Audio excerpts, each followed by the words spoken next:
So for this one, you're going to have to add a force down. So let's draw a little free body diagram of the hanging mass on the right, because you're going to hold the left one down.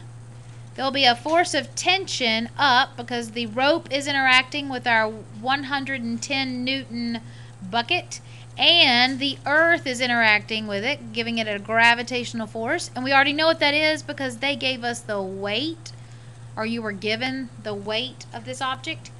Now, when you're holding it, is it in equilibrium? Is it moving? It is not moving. It is not accelerating.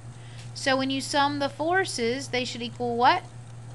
0. So let's sum the forces. You have the tension force up, the weight force is down, and they're in equilibrium. So what's the tension in the rope while you're holding it? 110 newtons. All right, we're going to release the lighter bucket, and they start to move. And when they move, it's not going to be in equilibrium anymore. We'll have some forces. How many bodies do we have? 2. So how many free body diagrams do I have to draw? 2. Now the one on the left will be my 63 Newton weight. It's interacting with what? The earth. And what else? The rope. Okay, the one on the right is interacting with the earth and the rope.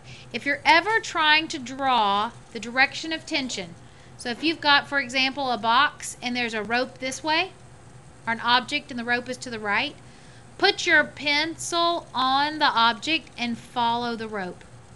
If you've got something like this where you've got a rope this way and a rope that way, put your pencil on the object and follow the rope, and that'll give you the direction of the tension force every time. On the object, follow the rope, because sometimes they get a little bit tricky. The tension force is the same on both sides because we have an ideal pulley. An ideal pulley is one that has very super low friction. It has very low mass, so it has low inertia. So ultimately, it's just changing the direction of the forces. All right, so now we have 2 free body diagrams. The tensions are the same, so these T's are the same. And since the system is connected by the same rope, they're also going to have the same acceleration.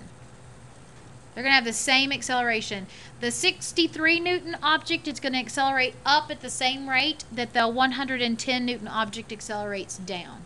So let's sum the forces. There are no X forces, so let's just ignore them.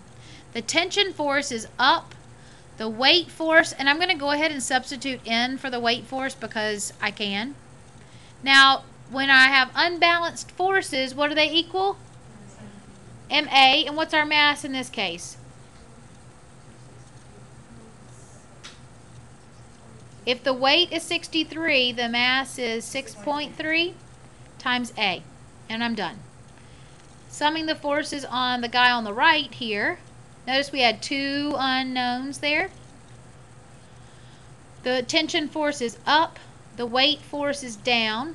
Since I know what the weight force is equal to, I'm substituting the number. What's the mass? So it would be 11 times A. Let me clean that up.